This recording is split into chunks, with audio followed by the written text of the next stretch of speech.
Let's take a walk down memory lane. This is Connecticut's team, 2023 national champions.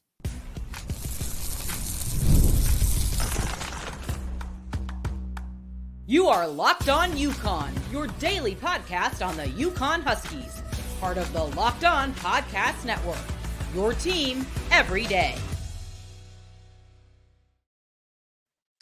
Thanks for making Locked On UConn your first listen every day. We are free and available wherever you get your podcasts and on YouTube, part of the Locked On Podcast Network, your team every day. Before we dive into today's show, just want to take a quick moment to ask for a small favor. If you're enjoying the content here, please take a second to subscribe to the show and follow all the audio versions wherever you listen to your podcast. It really helps the show grow, and I can't tell you how much I appreciate your support. It means the world to me, and keep us going strong every day. You know, we really appreciate all of that support. Also, every follow, subscription, or download of this podcast helps create more revenue for UConn NIL, as we are giving a 10% donation to Bleeding Blue for Good. By supporting Locked On UConn, you are directly affecting the UConn athletic program. Thanks so much for being a part of this community. Today's episode is brought to you by FanDuel. Now through September 22nd, all FanDuel customers can bet $5 and get a 3-week free trial of NFL Sunday Ticket from YouTube and YouTube TV. Visit FanDuel.com to get started. Let's take that walk down memory lane. This is Connecticut's team, the 2023 UConn Huskies. Really was a journey of peaks and valleys ending in absolute dominance. The 2023 UConn men's Huskies road to national championship was a roller coaster, and it was defined by periods of dominance, moments of uncertainty, and ultimately a resurgence that made them unbeatable when it mattered most. One of my favorite teams ever because they made me feel all sorts of emotions. They weren't the 34-2 team from 1999. They weren't, the dominant team that we saw even in 2008, the team that lost to George Mason.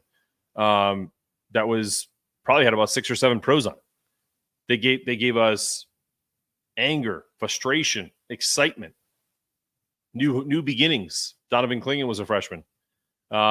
Tristen Newton, newly transferred. So let's start where many stories start, at the beginning, the early season, dominance out of the gate. This is where the part of the story where if you're like me and you have some friends who are Husky fans, just like texting them and being like, wow, this team is really special. Starting out of the gates, they burst onto the 2023 season, just an incredible start, quickly emerging as one of the most dominant teams in college basketball.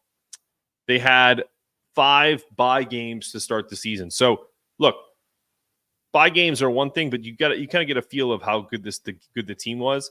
And it was consistent. Some of the games, Boston University, Buffalo, they started with Stonehill, beat them by 30. Sanogo had 19 points. Tristen Newton had 16 points. Really dominated, not allowing Stonehill really anything, only allowing 54 points.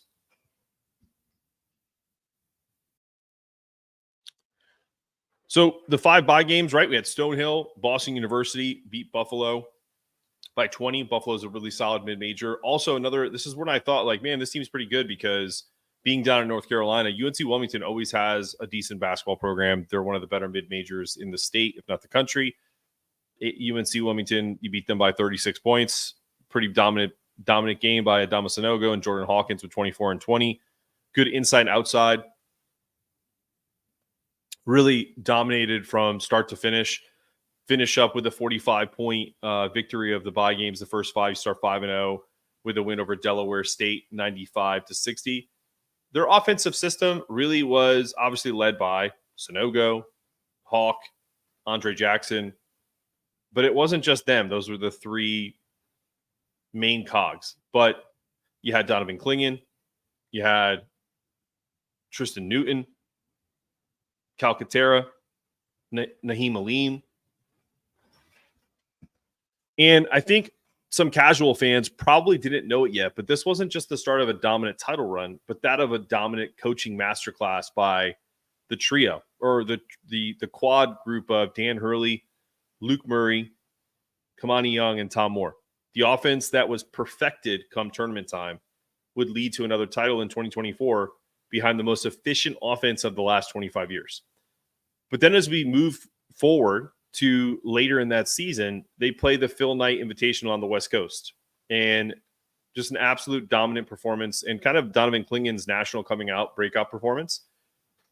They made a big statement during that 2022 Phil Knight Invitational, the PKI in Portland, Oregon. And the thing that I remember most about that tournament was Bill Walton, the late, great Bill Walton, my father's favorite player, just was effusive with his compliments of Donovan Klingen and his footwork and really just kind of how amazing the young center was. And, there's not a lot of 7-footers, so that's a fraternity. I think that he really felt like, wow, this kid can be fantastic. And he called him the most impactful player on the floor during his broadcasts. And UConn won all 3 games against top-tier competition in impressive fashion. It wasn't just like they squeak by. It's all the way on the West Coast, game-by-game breakdown. UConn versus Oregon, they beat them 83-59. 18 for Sanogo, 18 for Hawkins. Klingen had 11 and 10. Bill Walton, all over Klingen's play. Again, repeatedly praising the size and athleticism and the poise of a freshman. Game 2, UConn versus Alabama, 82-67. Jordan Hawkins, 20 points. Donovan Klingen, 9 and 8. Tristen Newton with 13 points. At that point, I think Alabama was a top 20 team, beat them by 16 or by 15 in a neutral site. Fantastic. Then,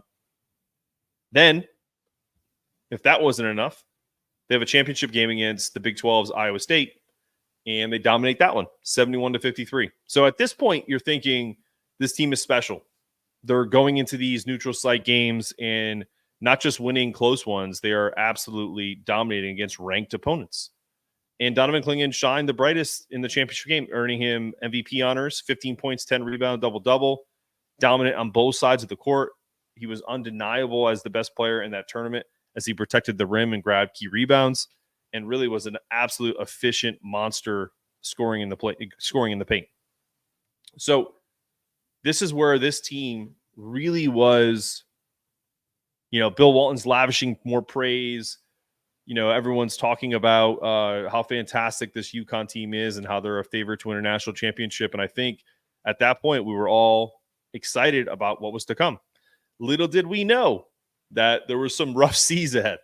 So coming up, we'll talk about that moment where we were texting each other going, what is going on with this UConn team? Coming up after this.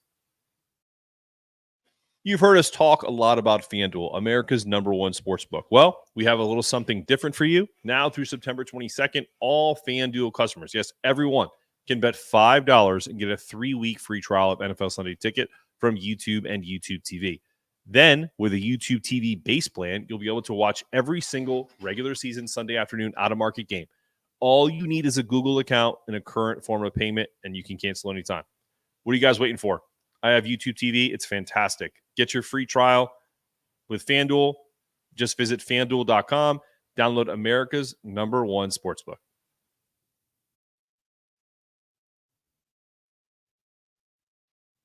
All right, you're back on Locked On UConn, Connecticut's team, the 2023 national champion UConn Huskies. But it wasn't always rainbows and sunshine for this team. And I think that's why they're one of my favorite teams, is because you can't always appreciate the good without the bad. And so we were losing our way partly through this season. And if I pull up kind of some of the schedule as we look at this, it started pretty quickly after the PKI. You have that dominant performance. You come back, you beat Oklahoma State in the Big East Big 12 showdown at Stores, beat them by 10. Then you go to Gainesville. I was flying. I forget where I was. I forget exactly what I was doing, but I was on a business trip. And I remember flying and watching this game at the airport, and they were just killing Florida. 75-54 was the final score in Gainesville. So that felt good. Come back in mid-December. at Stores and you beat LIU by 100 points. Go to Indianapolis and play at Hinkle Fieldhouse and destroy Butler by 22 points. So, hey, man, all's right in the UConn universe, right? Starting off the year, just rolling. Get to 14 games in a row by beating Villanova at the XL Center, which was a big game for us. To always, anytime you're beating Villanova, in particular with what UConn had trouble, in Hurley's, prophetic "it's coming" speech, right? After getting killed by Villanova. So, you beat Georgetown, Villanova back-to-back. So you start the Big East regular season 3-0. Then you travel to Cincinnati and play Xavier. You lose that game by 10. Then you come home to Providence. Well, come to the East Coast at least. And you travel over to that wonderful city in Providence, Rhode Island, and you lose by 12 there. So now we're 3-2. Then we come back to the friendly confines of Harry H.A. Gamble Pavilion. I don't know why I always say H, because I think it's because Harry starts with an H. But that always cracks me up. And we beat Creighton, a team that we're usually pretty good with. We split. We never really win there, but they never beat us at home. But then the slide happens, man. I mean, we lose at Marquette, home against St. John's. And this is where I was losing it. I remember coming home from work. At that point, I think I was working remote, but I had a client meeting or something like that. And I remember coming home and watching the second half of this game. And I was so frustrated with the defensive effort. I know Dan Hurley was out from COVID. And I just remember texting a UConn buddy of mine and said, they don't have it this year. The spark looked gone. That early season shine that everyone was giving them, and everyone's reading the newspaper clippings.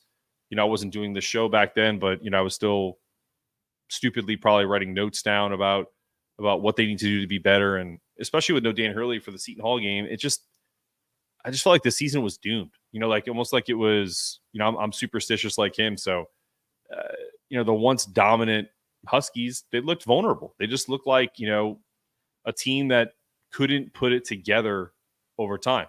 So raising questions about whether they could regain that early season form and contend for a championship. Was this team really championship good? I mean, I think that's the question that people started to have.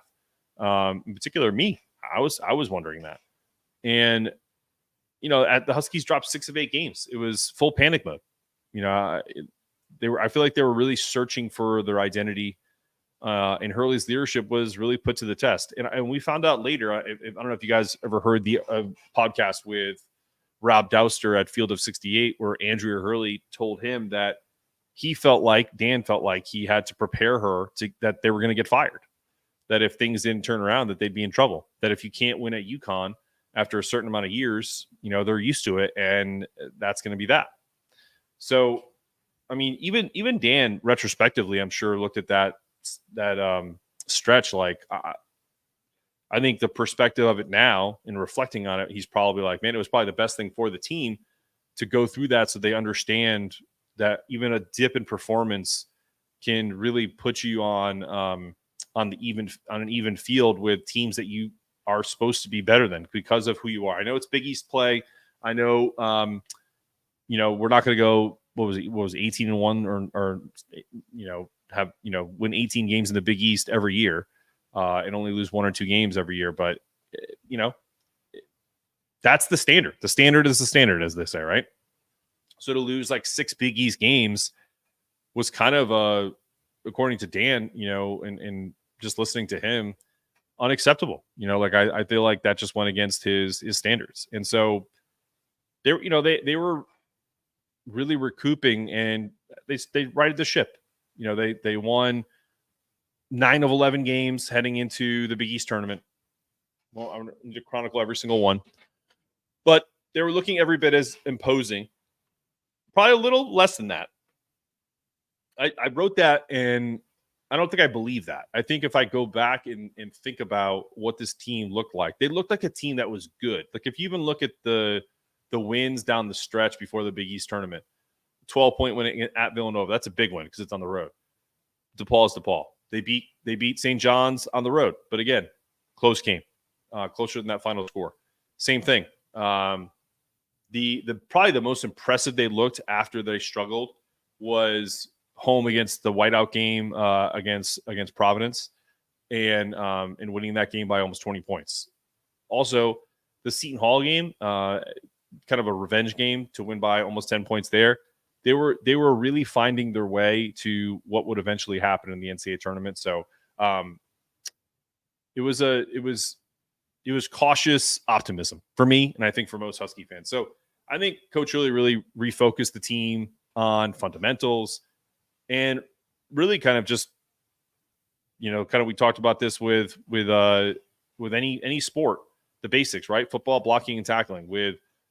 With basketball, making sure that you're always under control, that you are in control of the ball, that you're have a defensive mindset when you're playing. You're not using your hands, you're not fouling. Like all the little things that lead to turnovers, that lead to sloppy play, reaching versus moving your feet, taking bad shots versus making one more pass to find your teammate for an open shot. So UConn entered the Big East tournament with something to prove, and in the end, the tournament kind of was a bittersweet moment because you don't ever want to lose the Big East tournament, especially to Marquette, who's a rival. And I feel like even that one slip, that one little hiccup of focus in that game really showed them that happens in a one and done tournament, you're out, because we'd find out in just a few weeks later what UConn was truly capable of and what made this team incredibly special. And we'll talk about that coming up after this. Need last-minute tickets to the game, concert, or show? Look no further than the Game Time app. It's the fastest and easiest way to get tickets for your favorite events, even right up to the day of.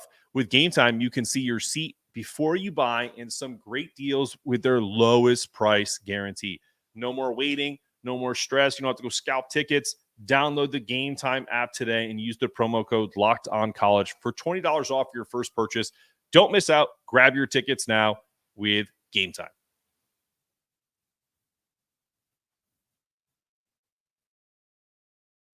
You're back on Locked On UConn with our first of 6 parts, a series that I'm calling Connecticut's Team. This is the UConn Men's 2023 National Championship.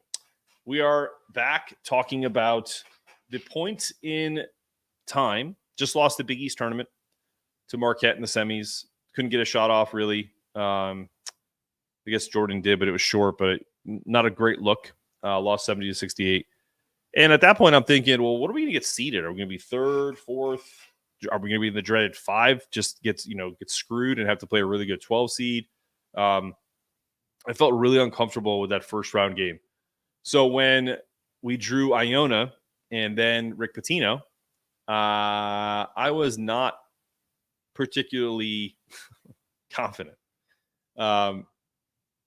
Rick Pitino has a great track record in the NCAA tournament.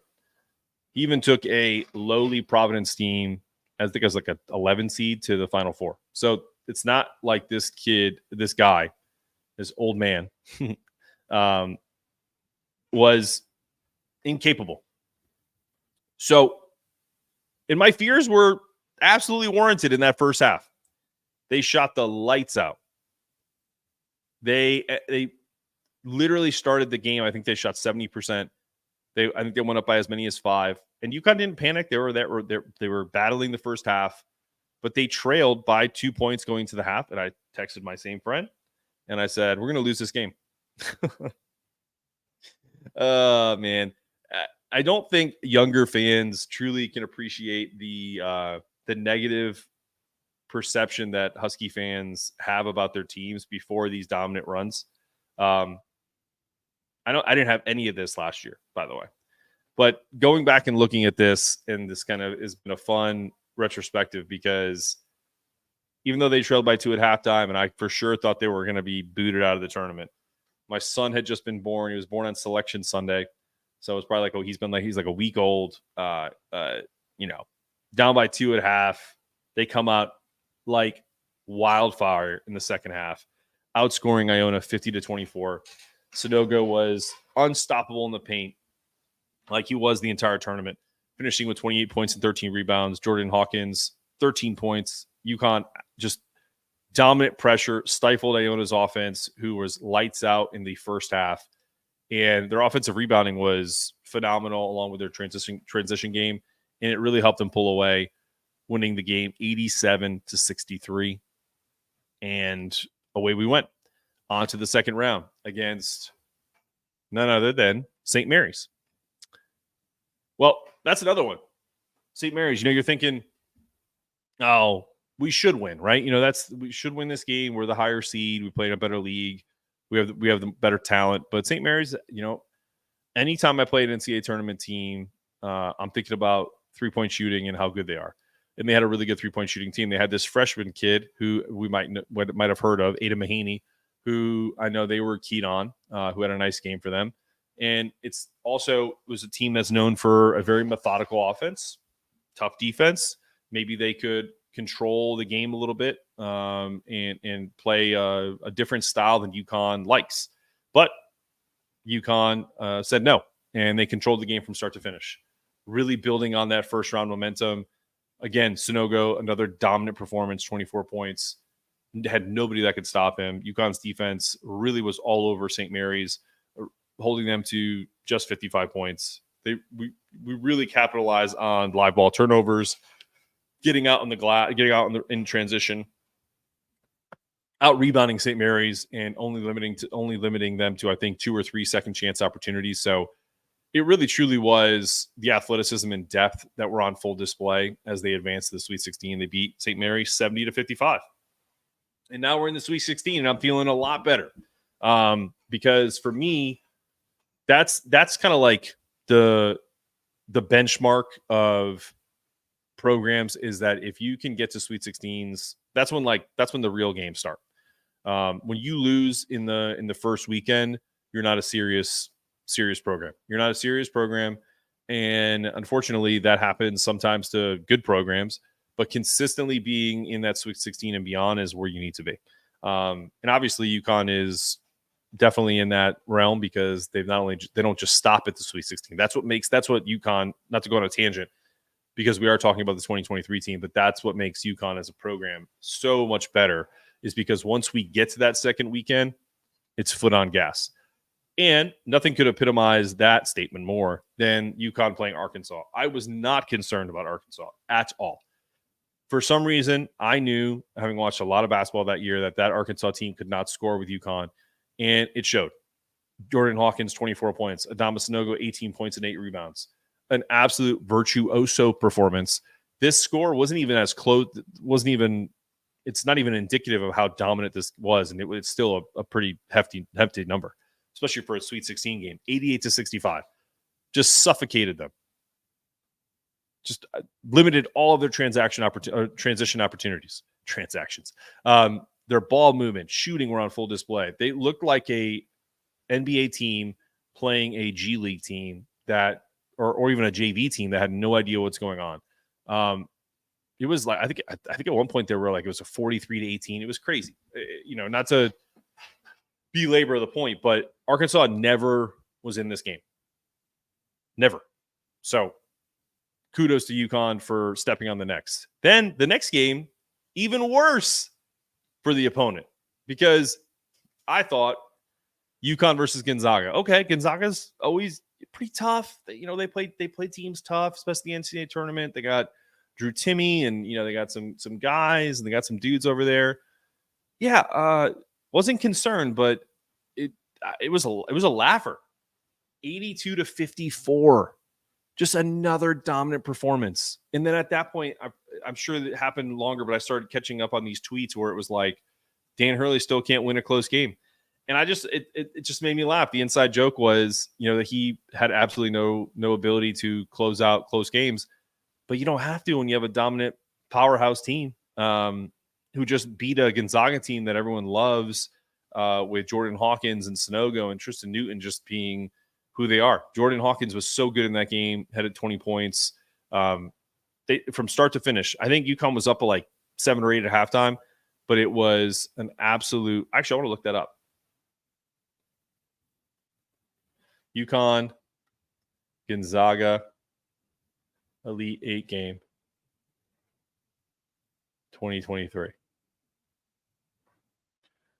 Let's do go to the box score. I'm going to go to what the score was at halftime. Yeah, it was 39-32. Right. I said 8 points, it was 7 points. So, Gonzaga put up a fight for a half. You can't say that about Arkansas, but that was a team that was 31-6. It wasn't an upstart. Gonzaga may be an upstart in the grand scheme of things, but it was on to the Final Four. We ended Drew Timmy's career with an absolute shutdown performance by Sanogo and Klingon. And at this point, I'm thinking we're winning it all, because when UConn gets to the Final Four, we're pretty much automatic, except for 1 year, and that was with no Jerome Dyson. So 6 of 7, right? But here we are, Final Four, April 1st, 2023, UConn versus Miami. Not the toughest game. Again, I expected a better performance because I watched Miami beat a Texas team to get to the Final Four that was really talented, and they shot the lights out. With Norchad Ormir, a bunch of these. What's his name? Kellen Wong. The Miami team that we beat was probably their most talented team ever, and we dominated that game pretty much from start to finish. Let's take a look at that box score too, while we're all talking about it. Miami Final Four. Yeah, I mean, you had Jordan Miller, phenomenal game, 10 points, 11 rebounds. Isaiah Wong, not Nigel Pack, Wooga Poplar, who's now on Kansas. The team was super talented, but UConn was up 13 at half and then just kind of held them off. They were an absolute wagon. They just completely physically dominated them, kept them off the boards. They had no ability to get any offensive rebounds. So when they missed, UConn was able to get out in transition and get to a title game. And at that point, I'm thinking, and by the way, I don't bet a lot, but once we got to the Sweet 16, I started betting a little more every single game on UConn. And every single game turned out perfectly, as did the national championship. UConn versus San Diego State.